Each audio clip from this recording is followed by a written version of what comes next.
បាទជម្រាបសួរពុកម៉ែបងប្អូនគ្នាបាទនៅពេលនេះគឺយើងបានមកដល់ទីតាំងស្រុកក្រឡាញ់ហើយយើងកំពុងតែរៀបចំក្នុងការអង្គសម្រាប់ជនពិសឹកដែលគាត់មកពីនៅទីនេះ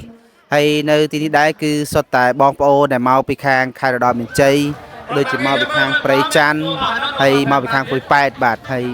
ទាំងអស់នេះគឺយើងសរុបទាំងអស់គឺជាង300គ្រួសារទាំងអស់នៅទីនេះប៉ុន្តែនៅពេលថ្ងៃគឺយើងបន្តទៅខេត្តរតនមានជ័យបន្ថែមទៀតព្រឹកនេះគឺយើងតម្លាក់ប៉ុណ្្នឹងហើយយើងឃើញថានៅទីនេះគឺទៅចាប់ផ្ដើមចូលមករោគទីទួលសុវត្ថិភាពនៅទីនេះគឺចាប់ពីម្សិលមិញហើយអ្នកខ្លះគឺគាត់មកតាំងពីម្សិលមួយថ្ងៃផងដែរអញ្ចឹងណាហើយកេនស្បឺកគឺគាត់នឹងបន្តធ្វើបន្ថែមទៀតឥឡូវនេះគឺមួយវគ្គនេះគឺយើងដាក់អង្គនិងមានសម្ភារៈនិងភេសជ្ជៈមួយចំនួនទៀតដើម្បីផ្ដល់ជូនជនពិសឹកនៅថ្ងៃនេះផងដែរបាទអរគុណច្រើន